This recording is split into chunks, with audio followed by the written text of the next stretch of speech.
Terima kasih Bapak yang baik. Kami sambut firman kebenaran, Roh Kudus yang ada di dalam kami menjelaskan, menerangkan, mewahyukan, bahkan menasihati kami. Kami sambut firman-Mu dalam nama Yesus kami berdoa. Kita sama-sama katakan, amin, amin, haleluya. Silakan duduk. Shalom Bapak Ibu. Hari ini kita mau belajar tentang 4 tempat yang dijalani sama Elia sama Elisa. Dan 4 tempat ini ternyata ada kaitannya dengan kehidupan rohani kita hari ini. Kalau baca perjanjian lama itu banyak sekali metafor, bayangan tentang apa yang terjadi di perjanjian baru. Dan salah satunya adalah ini. Ini merupakan sebuah, saya selalu bilangnya hidden gem. Saya suka dengan hidden gem. Alkitab penuh dengan hal-hal seperti begitu. Bahkan saling berkaitan satu sama yang lain karena memang sumbernya cuma satu, yaitu Tuhan. 2 Raja-Raja pasal yang kedua, ayat 1 sampai ayat yang ke-6. 2 Raja-Raja pasal yang kedua maksud saya, ayat yang pertama sampai ayat yang ke-6. Menjelang saatnya Tuhan hendak menaikkan Elia ke sorga dalam angin badai, Elia dan Elisa sedang berjalan dari Gilgal. Jadi yang pertama adalah Gilgal. Berkatalah Elia kepada Elisa, baiklah tinggal di sini sebab Tuhan menyuruh aku ke Betel. Yang kedua adalah Betel. Jadi Elia bilang sama Elisa, udah kamu jangan ikut-ikut, saya aja mau ke sana. Tetapi Elisa menjawabnya begini, ini kalau dilihat kayaknya nggak kebalik nih yang ngomong. Elisanya bilang begini, demi Tuhan yang hidup dan demi hidupmu sendiri, sesungguhnya aku tidak akan meninggalkan engkau. Jadi yang mau ditinggal bilang saya nggak akan meninggalkan engkau. Kan dia disuruh tinggal, tetapi dia yang bilang saya tidak akan meninggalkan engkau. Itu adalah sebuah frasa atau kalimat yang penuh dengan hormat. Dengan kata lain dia tidak bilang jangan tinggalin saya, tetapi dia bilang saya tidak akan tinggalkan kamu. Dengan kata lain, kalau saya tinggal di sini, kalau kamu suruh dan saya iakan saya tinggal di sini, berarti saya tinggalin kamu. Jadi dia fokus kepada dirinya dan dia tidak pernah bilang jangan tinggalin saya gitu. Dan itu adalah sebuah kalimat yang penuh dengan hormat sebenarnya. Lalu pergilah mereka ke Betel. Pada waktu itu keluarlah rombongan nabi yang ada di Betel mendapatkan Elisa, lalu berkatalah kepada Elisa. Elisa ini kan anak mentornya Elia gitu ya.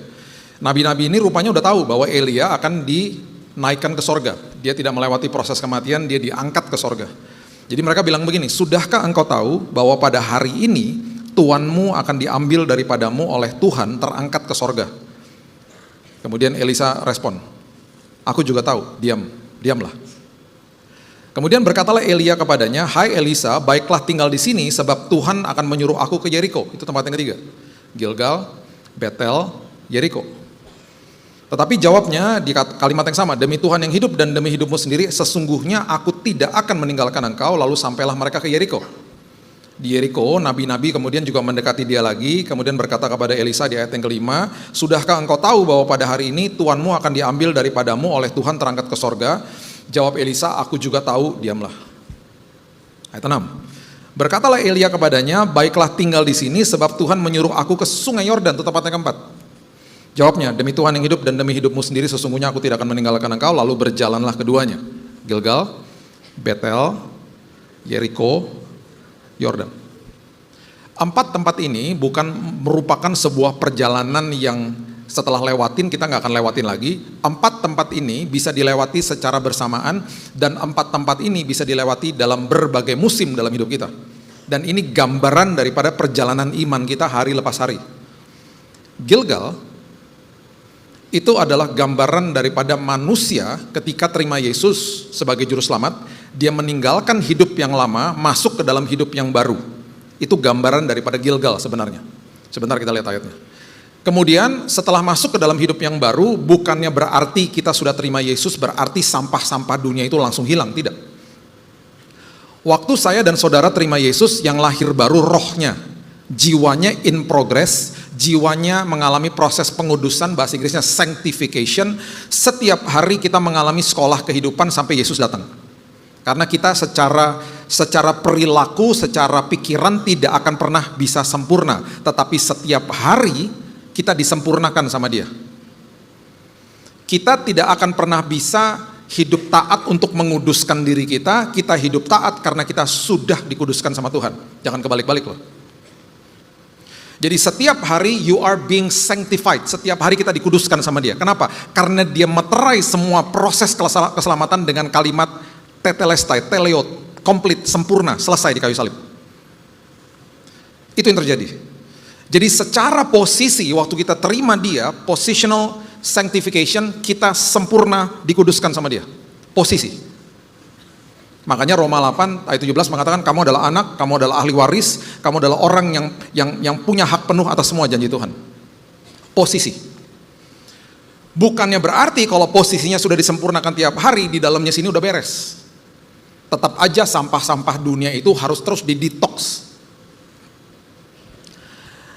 Ada kira-kira 15 tahun yang lalu, ada seorang hamba Tuhan yang besar, saya nggak bisa sebut namanya. Ngobrol-ngobrol sama saya, 2010 ya. Dia bilang begini, Bill, tolongin jemaat aku ya Bill. Karena aku selama ini membiarkan pengajaran-pengajaran yang salah menyusup dalam hidup mereka. Pengajaran apa saya tanya? Mereka selalu dijejelin sama kemakmuran, gak bener itu.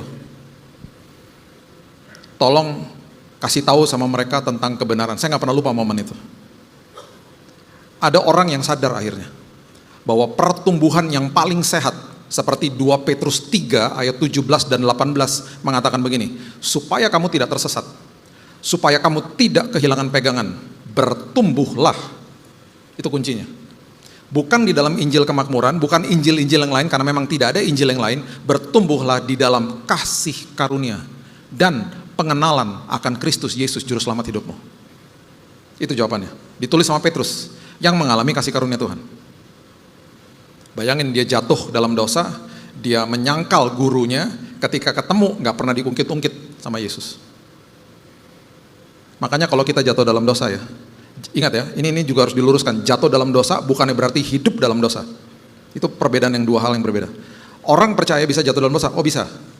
Dan pasti akan jatuh dalam dosa, karena kita gak akan pernah bisa sempurna. Ya, saya bukan nyumpahin jatuh dalam dosa, itu kelemahannya manusia. Bisa sengaja dan tidak sengaja. Dan dosa gak bisa dianggap dosa kecil, dosa besar. Gak ada dosa kecil, dosa besar gak ada. Saya habis ibadah ke rumahnya teman, jemaat di situ juga sih. Makan siang, ibu-ibu ini lagi beresin meja makan, dapat telepon, mbaknya ngangkat, telepon rumah. Bu, telepon, bilang saya nggak ada, saya lagi sibuk. Saya nggak mau negor dia, ntar nggak dikasih makan. Tunggu dulu sampai makan selesai. Tante, jangan gitulah tante, habis selesai makan. Maksud kamu apa Bill? Yang tadi itu kan bohong tante, jangan gitulah. Tahu nggak dia bilang apa? Itu kan bohong kecil Bill. Bohong besar tuh, nah ditangkap KPK nah sana tuh. Ini kan bohong kecil. Nggak ada dosa kecil, dosa besar nggak ada. Dosa is dosa, udah gitu aja. Kesalahan is kesalahan. Nah bayangin di dalam kehidupan seperti begitu, di hadapan Tuhan, dia tahu kita akan berbuat seperti begitu, posisi kita disempurnakan tiap hari sama dia. Posisi kita dikuduskan, bahkan jangan pernah merasa bersalah kalau bilang begini. Banyak jemaat ngomong begini, saya rasa bersalah Pak, kenapa iman saya begini-begini? Saya mau kasih tahu, iman saya juga begini-begini, manusia soalnya. Ada naiknya, ada turunnya, ada naiknya, ada turunnya. Itu manusiawi. Makanya Yesus tahu kita nggak akan pernah bisa sempurna. Bahkan iman kita juga naik turun, naik turun. Kita juga seringkali tergantung sama apa yang kita serap kan. Dari mata jasmani kita. Semua Alkitab udah kasih jawabannya. Ibrani mengatakan apa? Aku penyempurna imanmu. Wow. Author and the finisher of your faith. Makanya Alkitab selalu katakan begini, justru di dalam kelemahan kamu, kuasa aku akan dinyatakan. Justru ketika kamu lemah, justru ketika kamu tidak berdaya dalam hidupmu, datang kepada saya. Banyak orang Kristen takut datang kepada Tuhan karena hidupnya performance di hadapan Tuhan. Kalau saya nggak begini ntar Tuhan murka, Tuhan tidak melayakkan saya, Tuhan nanti tinggalin saya dan lain sebagainya. Kita anak loh. Kalau kita anak, Alkitab berulang kali kasih tahu, di dalam kelemahanmu datang kepada saya. Karena saya adalah sumber dari segala-galanya. Jangan pernah berpikir yang lainnya. Jangan pernah berpikir bahwa saya harus lakukan ini dulu, baru nanti hebat dulu, baru ntar Tuhan layakkan dan kasih berkat-berkat dan lain sebagainya. Jangan dikejar-kejar gitu-gituannya. Kita punya Bapa yang luar biasa. Mungkin Bapa di dunia ini dulu kalau kita lemah dimarah-marahin. Jadi kita berpikir datang kepada Bapa di sorga seperti Bapa yang ada di dunia. Tidak. Itu sebabnya setiap hari terjadilah detox. Makanya harus bertumbuh di dalam kasih karunia, bertumbuh di dalam Injil yang lain. Injil yang lain, nggak akan bertumbuh, nggak akan punya pegangan yang kuat. Tersesat pasti nanti. Ironis kan, Kristen tapi tersesat. Bahkan nggak ngerti isi hati Tuhan. Itu maksudnya.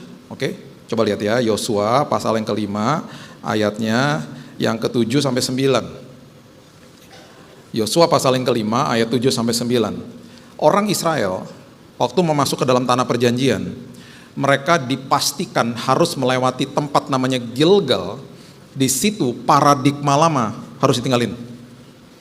Karena di dalam tanah perjanjian itu ada sistem pengelolaan yang membutuhkan tanggung jawab yang lebih besar daripada waktu yang lalu. Ayat 7.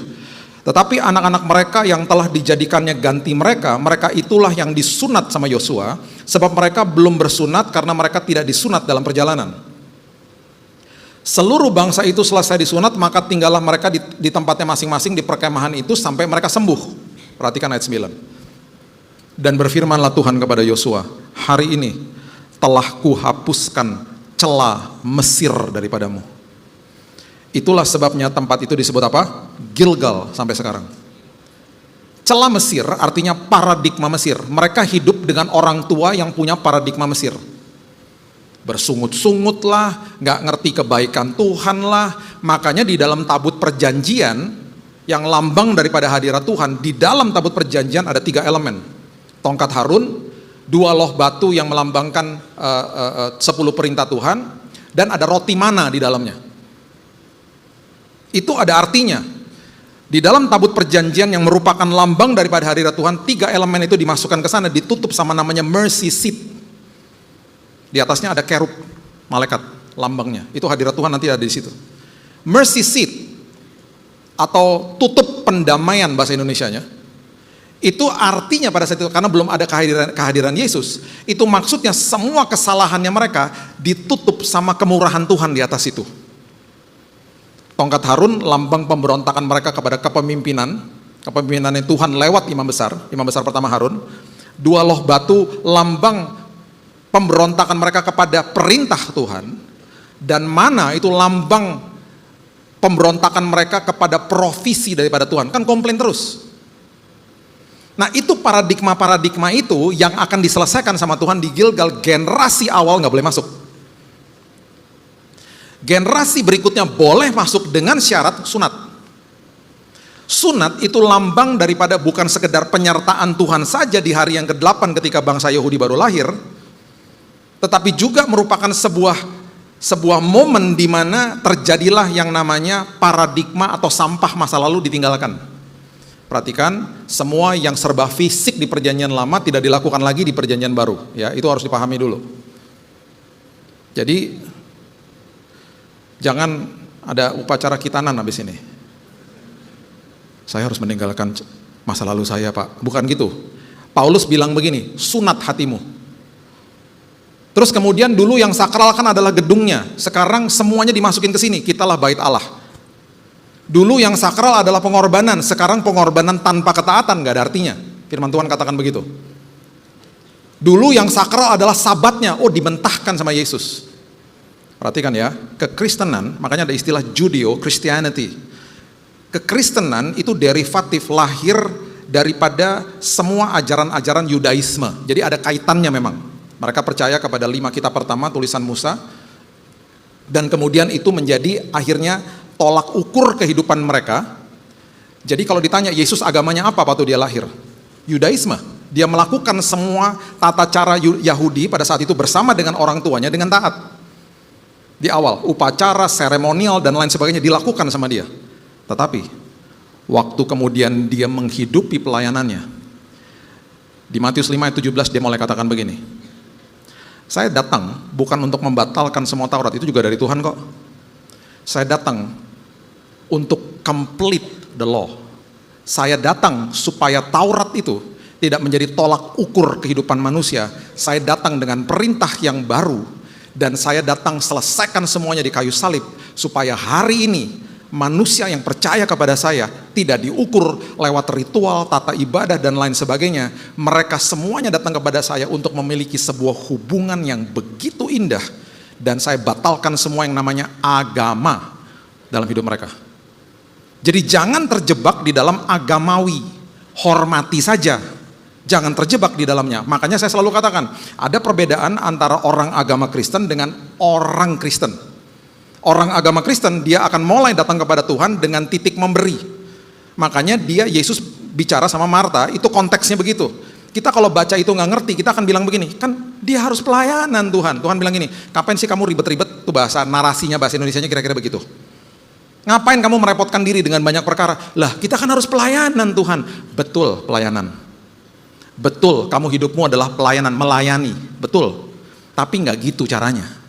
Lah gimana caranya? Di dalam agama, pelayananmu seperti begitu, titiknya memberi.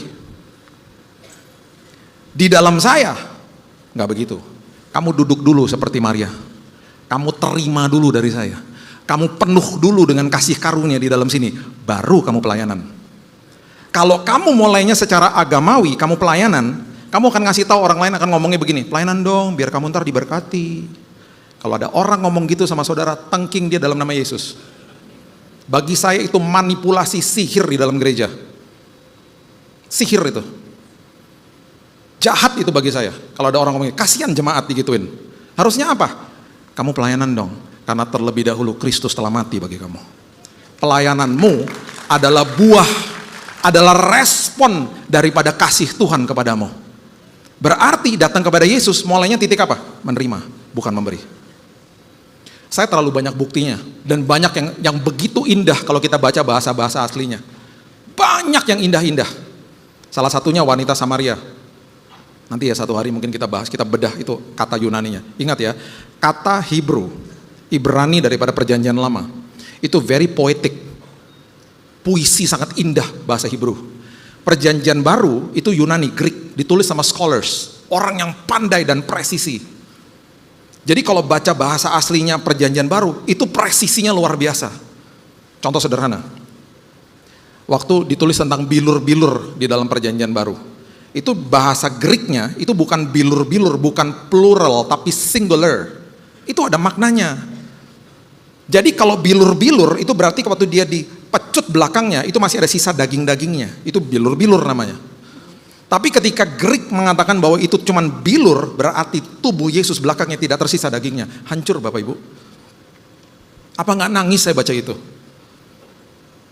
Terus wanita Samaria, dilayani sama dia, orang berdosa, penginjil pertama di perjanjian baru. Bukan murid-muridnya, penginjil pertama wanita Samaria. Orang asing selalu dikatakan. Mereka menganut Samaritanisme. Mereka dikatakan sama orang Yahudi itu anjing. Karena mereka itu orang yang lahir dari keturunan yang berbeda, orang Yahudi nyampur gitu loh, rasnya. Makanya mereka diasingkan. Datang kepada wanita Samaria. Udah penginjilan terjadi, semuanya living water lah, kita udah tahu ceritanya kan. Terus murid-muridnya kan datang kepada Yesus. Nawarin makanan. Guru, mau makan nggak? Ada Burger King nih, misalnya gitu.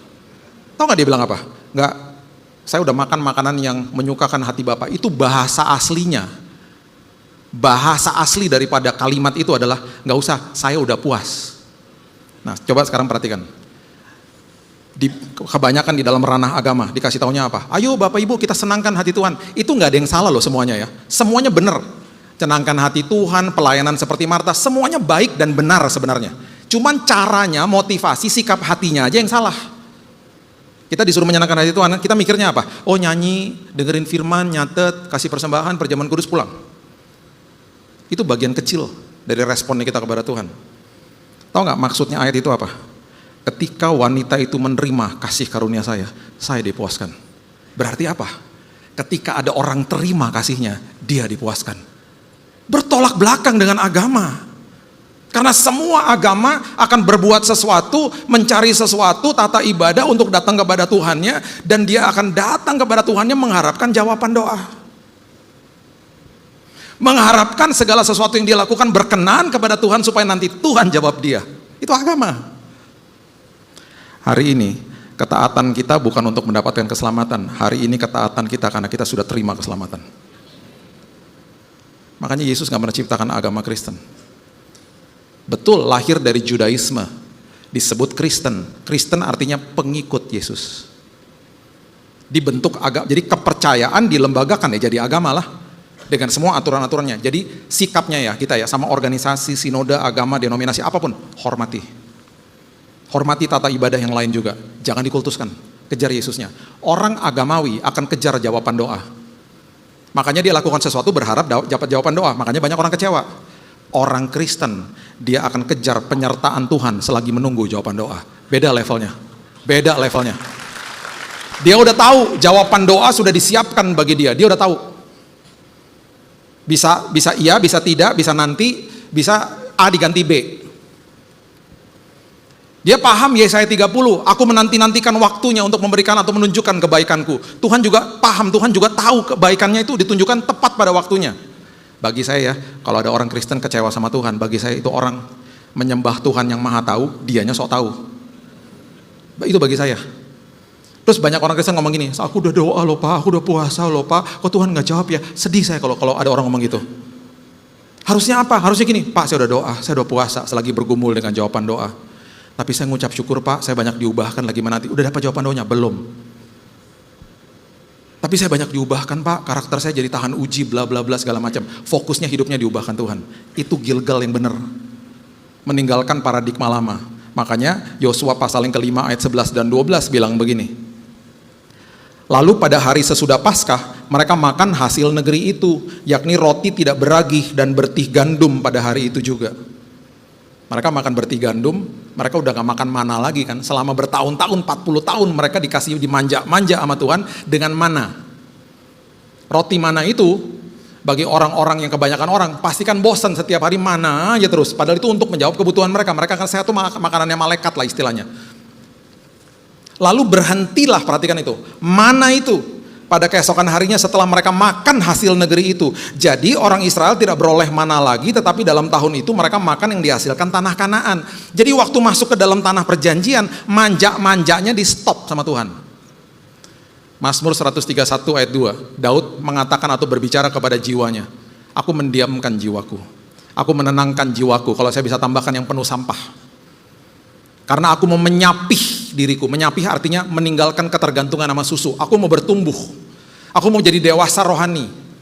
Kalau saya masuk ke dalam tanah perjanjian, manja-manjanya stop. Kenapa? Saya akan makan hasil negeri itu yang akan saya kelola. Mereka diharuskan mengelola tanah itu. Karena dari hasil tanah itu terjadilah bertih gandum, susu dan madu, dan juga buah yang akan digandar karena saking besarnya. Mungkin durennya segini kali.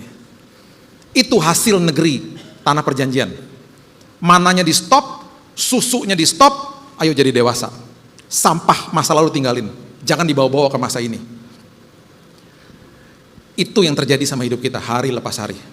Ya. Selain itu, di satu sisi juga jaga pintu gerbang hatimu. Jangan dimasukin sampah lagi. Karena dua panca indera kita yang paling banyak menyerap informasi adalah mata dan telinga. So jaga mata dan telinga kita. Ya, saya udah pernah kasih firman di sini, terang Tuhan diterbitkan di dalam sini. Terang Tuhan nggak bisa dipadamkan, tetapi terang Tuhan bisa ditutup sama ulah kita sendiri kalau kita nggak jaga mata misalnya. Makanya firman Tuhan bilang apa? Kalau engkau nggak jaga matamu, betapa gelap hatimu.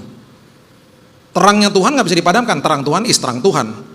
Terang Tuhan bisa ditutup sama ulah kita sendiri. Akhirnya apa? Kita melangkahnya salah lah. Akhirnya ngambil keputusan salah karena nggak jaga mata. Makanya perhatikan deh, orang yang gak jaga matanya ya, dia menyerap terserah apa yang dia mau masukin ke dalam kehidupannya dia. Langkah-langkahnya pasti banyak yang salah, karena gelap dalamnya sini. Jadi be careful, hati-hati dengan hal itu. Yang kedua adalah Betel. Ya, buka sama-sama saya Hakim-Hakim 20 ayat 26 sampai 27.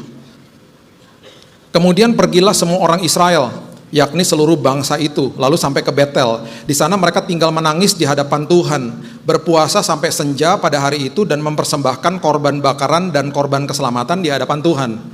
Dan orang-orang Israel bertanya kepada Tuhan, pada waktu itu ada di sana tabut perjanjian Allah. Tabut perjanjian Allah, lambang yang saya katakan tadi, daripada hadirat Tuhan, letaknya di Betel pada saat itu. Betel lambang daripada hadirat Tuhan. Kita bisa baca lagi kisah-kisah yang lain ketika Yakub bergumul dengan malaikat dan lain sebagainya. Betel selalu melambangkan the presence of God. Catat ini baik-baik. Ketika orang menerima Yesus sebagai juru selamat, Roh Kudus itu meterai yang diberikan, dan Roh Kudus itu tidak akan pernah tinggalkan kita. Jadi please, jangan pernah berdoa begini. Tuhan, jangan tinggalkan aku Tuhan. Kalau Tuhan bisa ngomong baper banget sih, Udah aku kasih Roh Kudus, gak pernah ditinggalin. Kenapa kamu masih doa-doa kayak begitu? Itu biasanya doa-doa orang yang paradigmanya salah, yang berpikir kalau dia buat salah Tuhan tinggalin dia. Dan orang-orang seperti begini juga mungkin dia merasa bahwa kok hening ya hidup saya Pak, kok saya gak bisa rasakan hadirat Tuhan. Hadirat Tuhan gak bisa dirasakan senantiasa pakai emosi sama perasaan. Sesekali perasaan emosi tersentuh, sesekali juga enggak. Bukannya berarti Tuhan gak ada. Jangan hadirat Tuhan dinilai sama apa perasaan kita ketika datang ibadah. Aku gak suka lagunya, gue gak rasa hadirat Tuhan tadi, gue gak ngerti. Apalagi itu tadi pendeta khotbah apa tuh, Gilgal. Udah gitu gue silok liat kepalanya, gue gak ngerti. Bilangin sama orang gereja kasih bedak, kenapa sih dia tuh? Itu kena cahaya mantul. Pernah ada orang masuk ke lounge di gereja, Pak Billy mau pakai bedak gak? Saya pertama bingung, bedak mah? Enggak Pak, kepalanya. Oh nggak mau Terus saya kan nggak ngerti kan. Istri saya ngomong gini, itu karena kepala kamu mantul, ada cahaya. Itu dia mau kasih bedak supaya ntar di YouTube-nya bagus, supaya kena cahaya nggak mantul. Kasihan juga sih jemaat silo, tau nggak, liatin kepala kamu. Saya baru ngerti. Jadi nggak bisa kan, hadirat Tuhan nggak bisa dinilai sama begitu. Ya salah sendirilah, nggak rasa hadirat Tuhan. Nih ya, bulan lalu lagi di gym, saya selalu pakai headphone, dengerin Spotify atau dengerin khotbah, udah pastilah. Itu momennya saya menyendiri dengan Tuhan sambil nge-gym gitu ya. Tiba-tiba nih, aduh ya renungan belum diposting di IG, saya buka IG, baru mau posting FYP dong keluar. Ada orang nyanyi, ya elah, cuman setengah menit kali ya. Dia nyanyi di dapur, dia di tempat ruang makan di dapur lah ya, dia ambil duduk, orang Spanish, nyanyi lagu, saya juga lupa judulnya apa. Dia nyanyi itu lagu dalam bahasa Spanish, belakangnya ada anak sama istrinya, pagi-pagi dia lagi ngaduk-ngaduk kopi mungkin. Bahasa juga saya nggak kenal, saya cuma tahu kudus itu artinya santo. Dia nyanyi dong, tiba-tiba di gym, nangis, bodoh rasa hadirat Tuhan luar biasa. Saya ke toilet, saya bilang Tuhan udah Tuhan udah. Terus gak bisa stop, setengah jam di gym nangis untuk pakai topi, nangis sampai pulang di rumah itu totalnya 1 jam 15 menit tidak stop nangis. Karena di mobil saya putar terus, saya masukin di Bluetooth, saya nyanyi terus di mobil sampai saya hafal tuh kata-katanya. Sampai rumah ada tugas yang saya harus lakukan, hilang tuh langsung momen itu. Apakah Tuhan gak hadir? Enak aja. Di situ saya baru sadar, iya ya, kadang-kadang tuh menyentuh emosi kita, kadang-kadang enggak. Hadirat Tuhan harus dinilai pakai iman, nggak bisa pakai perasaan. Seringkali perasaan itu mengecoh kita, bahkan seringkali perasaan kita ya bisa menipu kita bahkan. Jadi iblis gunakan itu bahkan kan seringkali. Makanya banyak orang ngomong begini, aku nggak rasa hadirat Tuhan. Ya salah lu sendirilah. Tuhan selalu hadir. Dan bagi saya orang yang ngomong begitu, ya, bagi saya itu melecehkan Tuhan. Kenapa? Karena hadirat Tuhan itu dulu dikejar-kejar sama orang di Perjanjian Lama. Bayangin, yang bisa rasakan hadirat Tuhan cuma imam besar di hari pendamaian sekali setahun. Itu kalau masih ada sampai hari ini, kita nggak bisa rasa hadirat Tuhan. Kita ada pengampunan dosa juga sekali setahun datang ke rumahnya imam besar. Misalnya besok nih hari pendamaian, kita datang ke rumah imam besar kan, disuruh bawa hewan. Yang kaya lembu sapi, kaum menengah kambing domba, kelas paling bawah burung tekukur sama burung merpati. Ya kita juga pasti kan nggak mau mungkin beli-beli kambing domba. Jadi pasar burung rame itu pasti kan. Kita beli itu burung tekukur, bawa ke rumahnya imam besar di hari sebelum hari pendamaian. Pak Imam, besok titip ya, doain, gue dosa gue gini. Oh siap. Nah dia kan akan berhadapan sama hadirat Tuhan. Nah kalau dia nggak kudus, dia mati juga di dalam. Jadi kita ngomong gini sama dia, Pak Imam, udah puasa sosmed gak? Karena harus kudus kan pikirannya, udah 21 hari gue gak lihat apa-apa. Benar ya, jangan mati lo besok. Mungkin juga dia selamatan di rumahnya pakai tumpeng, karena itu mungkin hari terakhirnya dia sama keluarganya. Jadi sebuah kehormatan dan juga sebuah kengerian. Dia masuk ke dalam ruang maha kudus, dia percikan itu darah hewan, hadirat Tuhan turun. Tuhan lihat dia pakai lensa hukum Taurat, karena belum ada Yesus. Yesusnya belum hadir maksud saya. Pakai lensanya Taurat. Kalau dia nggak kudus mati, bukannya Tuhan hukum dia, bukan. Karena ketidakkudusan dia berhadapan sama kekudusan Tuhan melumat hidup dia. Coba sampai kayak gitu coba. Orang tuh mau ketemu Tuhan aja susah saat itu. Karena hidupnya nggak kudus. Makanya waktu Musa mau dekat-dekat sama semak-semak belukar kan, Tuhan bilang, Musa jangan dekat-dekat. Ini tanah kudus, kan ironis, tanah kudus tapi nggak boleh dekat-dekat. Coba hari ini, semua yang terima Yesus, semuanya dimeterai sama Roh Kudus. Kudus, ditaruh di dalam kita semuanya. Ayo, ditaruh di dalam kita semuanya. Kok nggak mati? Ayo, manunggal loh sama Tuhan. Kenapa? Karena karyanya selesai, itu yang dia katakan, Taurat sudah aku selesaikan di kayu salib. Jadi setiap hari dirimu akan aku kuduskan, dirimu akan aku sempurnakan tiap hari. Itu sebabnya engkau bisa manunggal dengan aku. Makanya orang agamawi akan ngomong gini, yuk hidup taat supaya kita kudus. Ngawur aja. Harusnya yuk hidup taat karena kita sudah dikuduskan tiap hari sama Tuhan. Itu bertumbuhnya benar nanti namanya. Dia masuk ke dalam posisi menerima dari Tuhan, hidupnya berkelimpahan, baru dia bisa memberi. Nah, itu sebabnya dengan semua pengertian ini, kalau orang bilang saya nggak bisa rasakan hadirat Tuhan, itu pelecehan. Gak pernah ditinggalin soalnya. Makanya kuncinya apa? Ngucap syukur. Makanya saya selalu bilang apa? Orang yang ngucap syukur, dia sedang memalingkan wajahnya dari masalah dia sedang memalingkan wajahnya kepada hadirat Tuhan. Makanya yang namanya kehadiran, ya, yang namanya hadir sama hadirat itu beda. Kita bisa sama-sama hadir di dalam sebuah pernikahan, tapi saya nggak ketemu sama teman saya. Sama-sama hadir loh, tapi tidak merasakan hadirat. Hadirat adalah face to face, countenance to countenance. Lu kemarin datang? Iya, gue juga datang jam 7. Iya, gue nggak ketemu ya, rame tempatnya. Ironis kan, Tuhan hadir, tapi hadiratnya kita nggak bisa rasakan pakai iman kita terutama. Makanya di dalam ucapan syukur kita sedang memalingkan wajah kita untuk paham bahwa Tuhan selalu ada. Jadi dalam segala hal selalu bilang apa? Makasih ya Tuhan, Engkau gak pernah tinggalin aku. Walaupun hening Tuhan, gak kedengaran apa-apa seolah-olah, tapi aku tahu Engkau hadir. Merdeka kita. Ya. Yang ketiga adalah Yeriko. Yeriko ini adalah sesuatu, pasti kita berbicara tentang the battle of Jericho, pergumulan. Ya, setelah meninggalkan sampah masa lalu, masuk kemudian rasakan tahu hadirat Tuhan seperti apa, hargai hadirat Tuhan. Kita nggak pernah ditinggalkan, tangan yang perkasa memegang kita nggak pernah ditinggalkan. Udah pasti kita akan ngalamin yang namanya pergumulan. Di situ Tuhan lagi memberikan juga pewahyuan yang dahsyat. Yosua 6 ayat 12 sampai 16. Firman Tuhan berbunyi begini, keesokan harinya Yosua bangun pagi-pagi, lalu para imam mengangkat tabut Tuhan, mengangkat hadirat Tuhan, kan serba fisik ya semuanya ya. Maka berjalanlah juga ketujuh orang imam yang membawa ketujuh sangkakala tanduk domba di depan tabut Tuhan. Sambil berjalan mereka meniup sangkakala, lambang daripada praise and worship kepada Tuhan, sangkakala.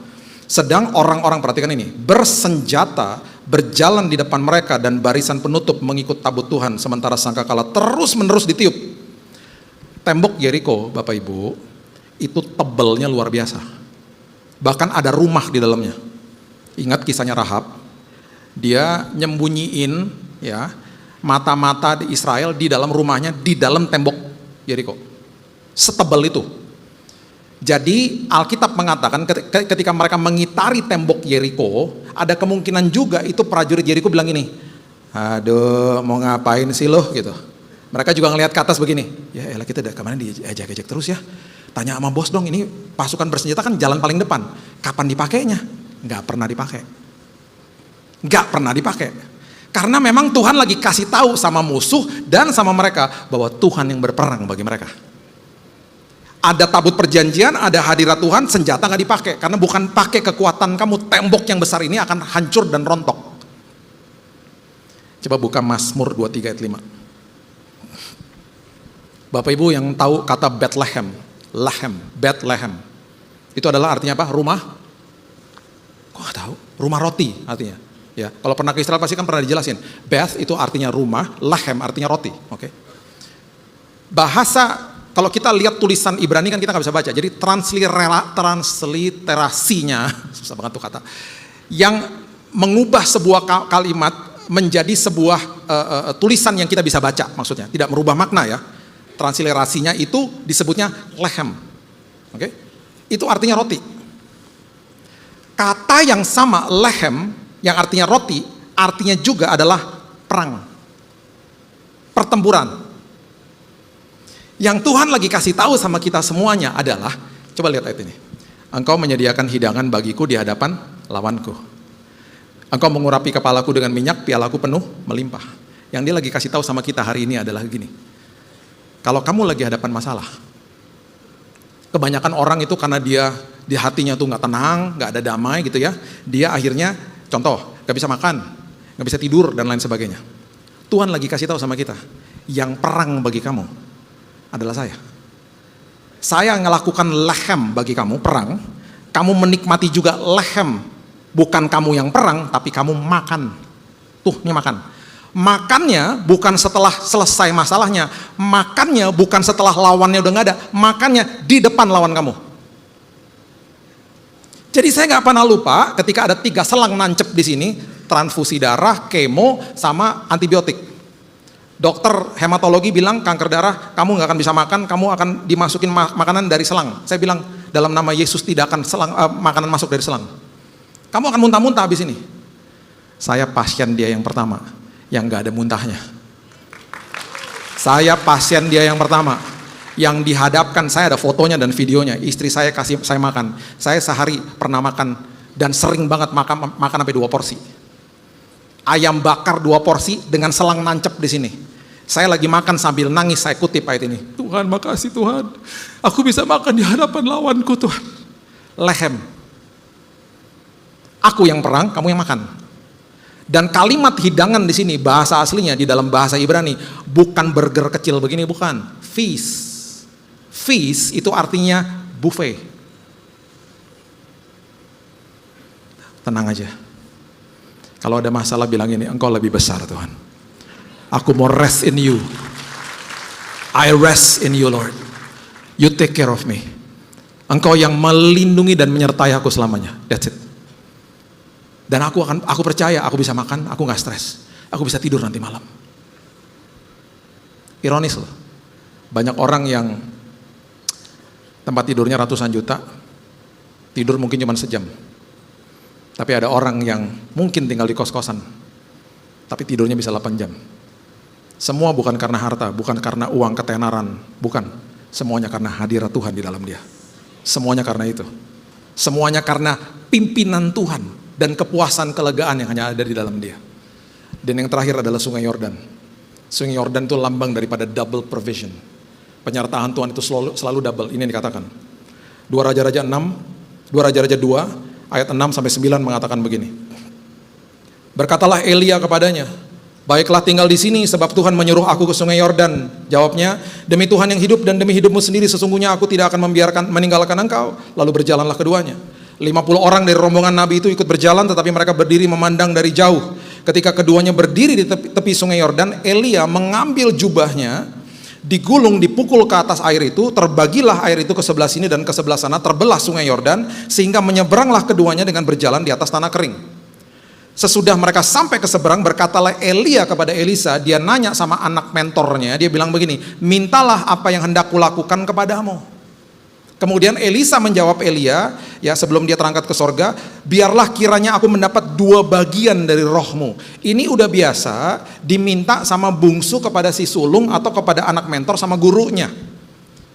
Double portion, 2 dari rohmu itu berarti saya minta dong anointingnya, urapan kamu, karena biasanya diberikan kepada si sulung di perjanjian lama. Itu ada semuanya di Ulangan 21 ayat 17. Nanti Bapak Ibu tinggal referensi baca ke situ. Itu kulturnya begitu, kayaknya begitu.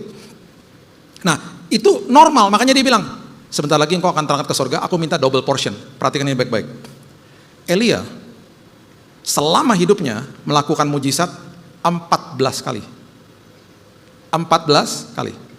Kalau dia minta double portion si Elisa, berarti dia akan melakukan mujizat berapa kali? 28 ya. Oke. Di mujizat ke-27 Elisa mati. Kalau di film-film pasti gini, ngek ngek ngek ngek, soundtracknya begitu. Ya, mati dia. Nabi-nabi yang menyaksikan semua ini, semuanya sedih pasti. By the way, setelah mereka menyeberang dari Sungai Yordan, terus Elia naik ke sorga, mujizat pertama tuh waktu Elisa mau balik, dia ambil jubahnya Elia, dia hajar tuh air lagi, kebelah lagi. Itu mujizat pertama tuh. Itu mujizat pertama, didokumentasikan di Alkitab dan ada semuanya. Saya nggak punya waktu untuk kasih semuanya lah. Mujizat 27 mati. Saya cuma mau kasih tahu ini sama kita semuanya. Tuhan nggak pernah gagal. Baca ayat terakhir ini, 2 Raja-Raja 13 ayat 21. 2 Raja-Raja 13 ayat 21. Pada suatu kali orang sedang menguburkan mayat. Ketika mereka melihat gerombolan datang, dicampakkannya merekalah mayat itu ke dalam kuburnya Elisa. Elisa udah mati, bahkan udah tinggal tulang-tulang, berarti udah lama nih matinya. Ya, ada jenazah dimasukin ke dalam liang kuburnya Elisa. Ya, mayat itu ke dalam kubur Elisa lalu pergi, dan demi mayat itu kena kepada tulang-tulang Elisa, maka hiduplah ia kembali dan bangun berdiri. Itulah mujizat ke-28. Tuhan tidak pernah gagal. Orangnya udah gak ada, orangnya sudah jadi tulang. Mujizat tetap terjadi karena Tuhan yang berdaulat, dan Tuhan suka menggunakan momen-momen yang sepertinya tidak mungkin supaya dia menunjukkan kepada dunia, saya adalah Tuhan. Kemuliaannya dipertontonkan. Yes, berikan tepuk tangan kita kepada Tuhan kita.